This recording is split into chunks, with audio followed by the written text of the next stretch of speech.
अगला सवाल कहता है कि एक डिसऑनेस्ट शॉपकीपर है, वो क्लेम करता है कि वो सेल कर रहा है मस्टर्ड ऑयल को 160 रुपये पर किलो में, जिसकी कॉस्ट एक्चुअल में 120 रुपये पर किलो है, लेकिन वो एक काम और कर रहा है, वो बेईमानी भी कर रहा है। तो आपको बताना है इसका प्रॉफिट परसेंटेज क्या है।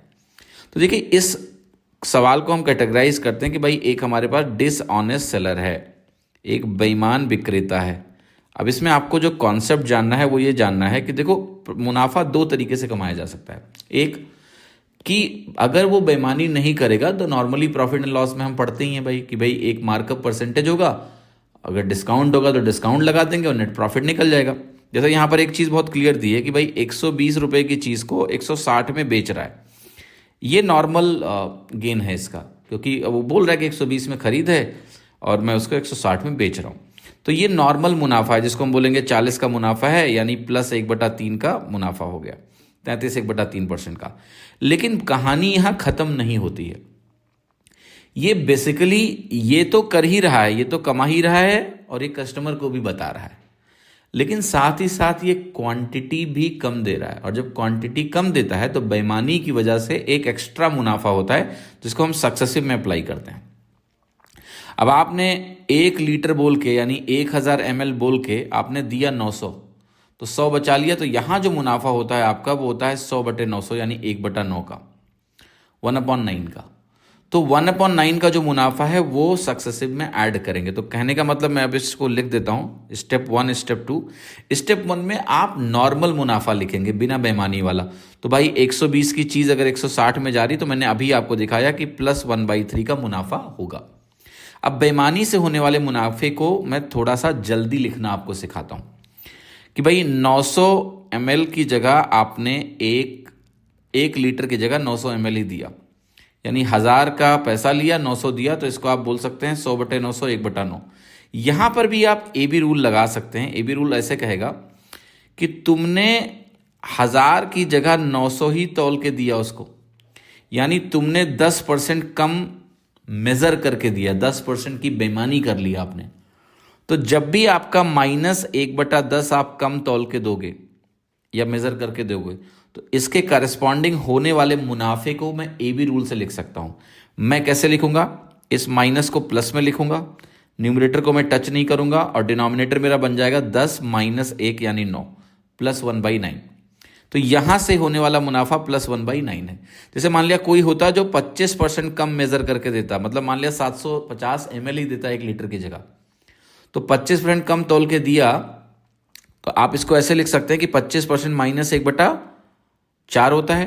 तो इससे होने वाला जो मुनाफा होगा वो माइनस का प्लस हो जाएगा, न्यूमरेटर 1 का 1 रहेगा और डिनोमिनेटर में 4 - 1 3 लिख देंगे, तो होने वाला मुनाफा आ जाता प्लस 33 1/3%। अगर 25% कम तौल के दिया गया होता तो इस बेईमानी से होने वाला मुनाफा 33 1/3% होगा। तो ये ए बी रूल से भी आप डायरेक्टली लिख सकते हैं।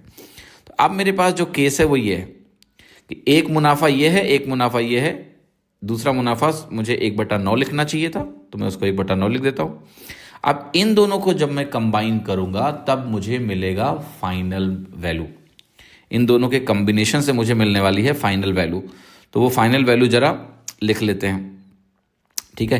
तो आप कहोगे इसका मतलब है 3 का 4 हो जाना, ये प्लस 1/3 को डिनोट करता है, प्लस 1/9 डिनोट करता है 9 का 10 हो जाना। तो अगर इनके कॉम्बिनेशन से मुझे निकालना हो कि क्या होगा, तो ये बनेगा 9 त्रिक 27 का 40 हो जाना, ठीक है। 27 40 हो रहा है। अब इसका मुझे परसेंटेज चेंज निकालना है, तो आप कहोगे 13 का बदलाव है, तो ये हो गया 13/27। ये मेरा आंसर हो गया। अब इस 13/27 को सॉल्व करने के दो तरीके हैं, ठीक है। मैं दोनों तरीके डिस्कस करूंगा। तो पहला तरीका ये है कि नॉर्मल प्रोसेस है कि मैं इसको लिखूं 1300/27, 100 से गुणा किया, परसेंटेज में कन्वर्ट हो गया। अब इसकी वैल्यू को कन्वर्ट करूं तो मैं कहूँगा 27 चौके 108 होता है, 27 पंचे 135 होता है, ठीक है। 27 चौके 108 गए, 108 के बाद यहाँ पर 130 में से कितना बचेगा? 22 बचेगा, यानी 220। अब 220 अगर बचा तो 27 को आप 8 बार लेके जा सकते हैं। 27 × 8 216 होता है। इसको आप ऐसे भी देख सकते हैं, 3 का क्यूब है, 2 का क्यूब है, तो 3 का क्यूब इंटू 2 का क्यूब बनाएगा 6 का क्यूब, तो ये वैल्यू 216 के बराबर होती है। तो ये फैक्टर बहुत इंपॉर्टेंट है, 27 × 8 216।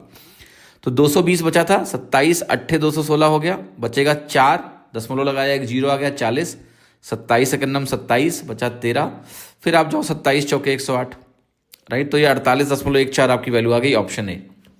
अब देखो इसको जल्दी सोचने का तरीका क्या था, मैं अब उसको बताता हूँ। मतलब आपको कैलकुलेशन में अगर इसको फास्ट करना है तो कैसे करोगे, आर्ट ऑफ कैलकुलेशन देखिए यहाँ पर।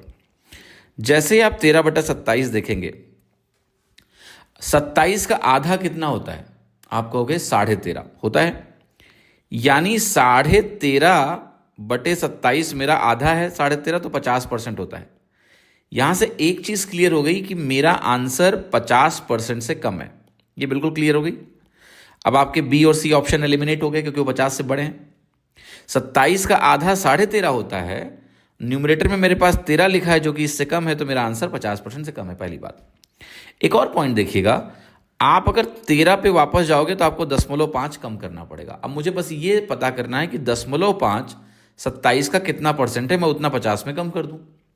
अब देखिएगा 27 जो है इसका 1% आपको पता है कितना होगा, 0.27, और इसका 2% कितना होगा, ये होगा 0.54।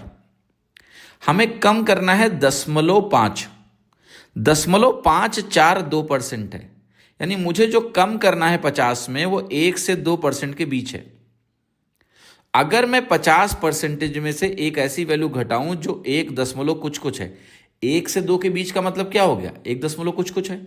अगर मैं ऐसा घटाऊंगा तो मेरा उत्तर आएगा 48 दशमलव कुछ कुछ। दशमलव में क्या होगा मुझे नहीं मतलब है, पर 48 दशमलव कुछ कुछ आएगा, तो मेरा आंसर क्या हो जाएगा, ए। जब आप अच्छी प्रैक्टिस कर लेंगे आर्ट ऑफ कैलकुलेशन की, तो आप परसेंटेज से खेल पाएंगे। आपको एक्चुअल डिवीजन करना ही नहीं, आप मेंटली सोच पाएंगे 27 का आधा कितना होता है, 13.5, 13.5 कम, इसका 1% होगा 0.27, यानी लगभग 2% कम करना है, लगभग 48 के आसपास मेरा आंसर है, ए ऑप्शन आप लगा दोगे। ठीक है, तो ये आपको प्रैक्टिस करनी है, बाकी एक्चुअल कैलकुलेशन का तरीका भी मैंने आपको दिखा दिया है। ठीक है।